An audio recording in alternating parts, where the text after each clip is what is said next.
Fox News reporter and longtime frenemy of President Biden, Peter Doocy, was humiliated during a White House press conference by the fed-up press secretary herself, Karine Jean-Pierre, and it was glorious.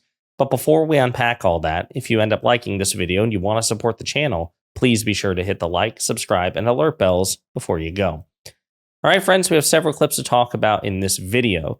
So we haven't covered the White House press conferences, the regular press briefings from the White House, because they have been pretty unremarkable for the most part. But I saw some of these clips, these back-to-back moments from today's White House press briefings featuring Karine Jean-Pierre, the White House press secretary, and Peter Doocy, who is someone you've seen in previous videos of mine. He's a high-profile Fox News reporter, son of Fox News host from Fox and Friends, Steve Doocy, and he's a frenemy of President Biden. This is the guy that President Biden once famously called a stupid son of a bitch. Okay, that's kind of the dynamic that we have. Well, he's also known for asking really smug, loaded, one-sided questions, which fair enough, you're a Fox News host. But Karine Jean-Pierre was clearly fed up, and she decided to put some edge in her responses to Peter Doocy. So we're going to play some of these clips and unpack them together. So the first one says Vice President Harris was never appointed border czar. There's never been such a position. It doesn't exist. Why are Democrats so sensitive about the vice president and the border? Why are Republicans so sensitive about actually not owning up to them getting in the way of a border deal? Why? Why won't they own up to that? Why won't they own up to the last president told them not to move forward? It was a bipartisan deal on just right there, available to them, and they voted twice against it. So you can see Doocy kind of smiling there because it was a masterful deflection by Karine Jean-Pierre, and she was right to do it because, again, bad faith questions, as far as I'm concerned, it's perfectly fair to give like sharp deflection answers. It really is. Like, listen, okay, you know, because you're part of the Fox propaganda network, that the border is a weak issue for us with respect to polling, but you all made it that way. Republicans deliberately made it that way because Republicans sabotaged purposefully, cynically, a bipartisan, relatively conservative border bill that was created by James Lankford, one of the most conservative Republicans in the Senate. And we don't have to infer that. We know it because Republican senators like Lindsey Graham and Mitch McConnell flat out said Donald Trump killed the bill. Just as a reminder. And I regret that. So everybody who comes on this floor and says our border's broken, we should do something about it, you're absolutely right. And unfortunately, we didn't get there. President Trump opposed a Senate bill. We couldn't find a better way forward. There you go. There you go. Lindsey Graham very explicitly stating that the former president of the United States, Donald Trump, their cult leader, opposed the bipartisan conservative border bill. That's it. We win the argument. We win the debate. They know it. They know that we are right on the facts. But just in case you have any doubts, here's Mitch McConnell, the Republican minority leader in the Senate. We all felt that the border was a complete disaster, myself included. And Chad, you remember covering the phases we went through. First, there was an effort to make law, which requires you to deal with Democrats. And then a number of our members thought it wasn't good enough. And then our nominee for president didn't seem to want us to do anything at all. That took months. Again, Mitch McConnell, Lindsey Graham, again. So Karine Jean-Pierre is right. She is right to throw it back in Doocy's face. And Doocy knows he can't have the debate on those terms because he loses, because we have explicit, unambiguous confirmation that Donald Trump killed the bill to use the border as a wedge issue politically. But they continue to spar about the border later on in the same press briefings. And again, Karine Jean-Pierre has the facts on her side. Do you think that the border would be less of a talking point now if there was less migration to the border, say if somebody had addressed root causes of migration sooner? Wait, hold on a second. Did you not hear the beginning of I know there were a lot of toppers, but one of the toppers, I talked about what we're seeing at the border. It's down by 55%, not because of Republicans in Congress and what they did. It's because of what this president and this vice president did. He moved forward and took actions to deal with what's going on at the border. Republicans continue to block getting resources to the Border Patrol agents. They continue to block actually dealing with an immigration system. So yes, we are going to debunk the false characterization of the vice president. She was not a border czar, and it's not just us. Independent fact checkers have said the same thing. So again, they're talking about right now the talking point that the media, not President Biden, the media referred to Vice President Harris as the border czar. Again, that was a media creation. President Biden never referred to her that way. She was put in charge of negotiating with Latin America countries, including Mexico. And she did. She was successful, but they're spinning it to suggest that she was somehow responsible for stopping undocumented migrants from crossing the border, that she was basically put in charge of the southern border. It's absolutely not true. That was a media creation.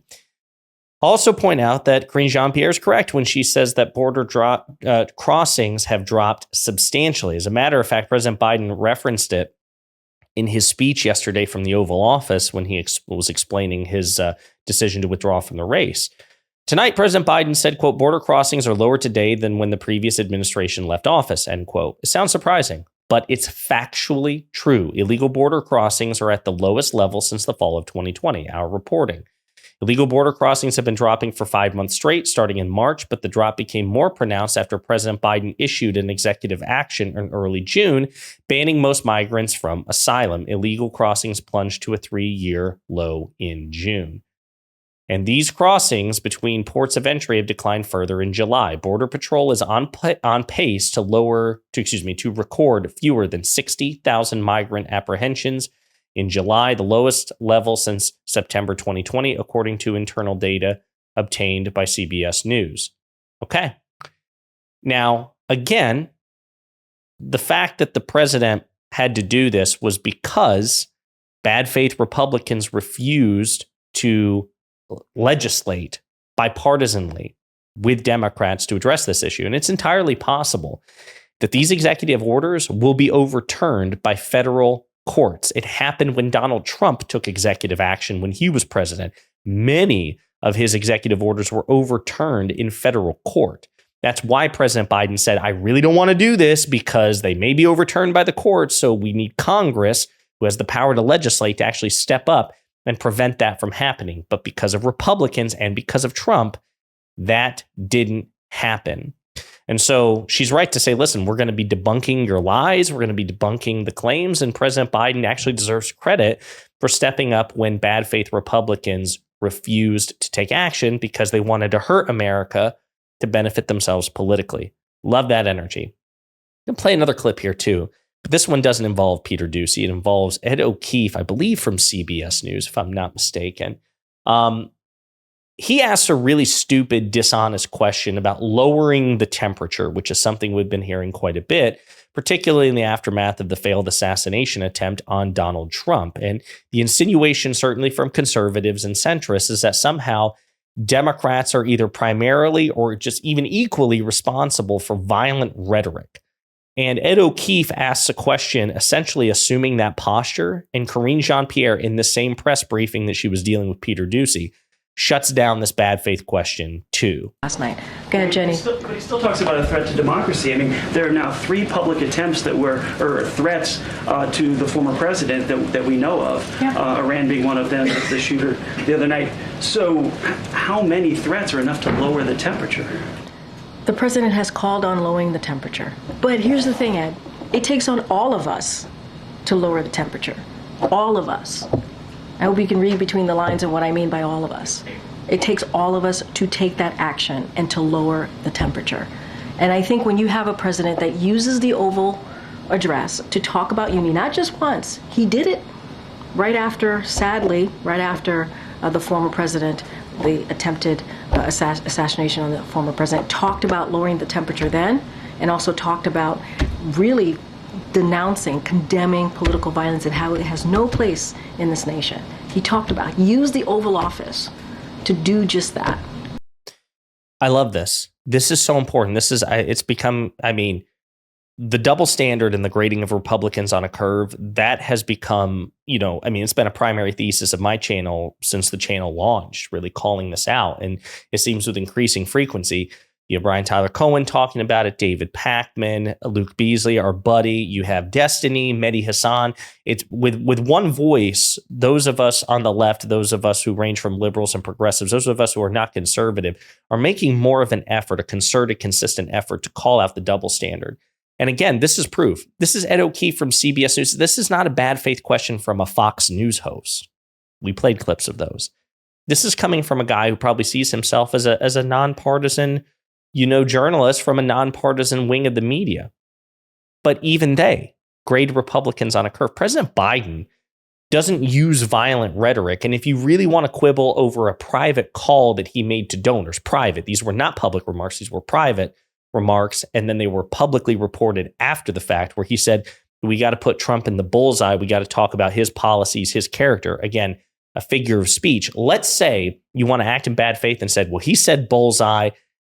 That's a violent allusion. Fine.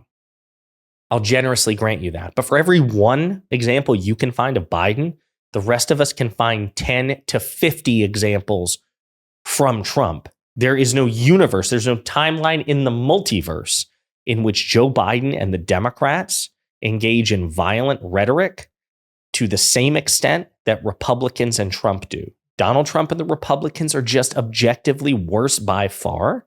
And they also have an obligation to tone down the temperature. It's not just Democrats don't have to clean up Republican messes. I understand that that's what centrists and bad faith Republicans and the so-called mainstream media just assume, like, hey, listen, Republicans can just do whatever they want, say whatever they want, whatever. It's really the onus is on Democrats to clean up after them. That's ridiculous. Republicans are adults too. Donald Trump is a 78-year-old man. He has just as much moral obligation as anybody to tamper down on the violent rhetoric. He shouldn't be using violent rhetoric. He should be publicly, consistently apologizing for all the times he did use violent rhetoric. But he's not going to do that because even the mainstream media won't hold him to that standard. This should be called out relentlessly. Say, no, Republicans are adults.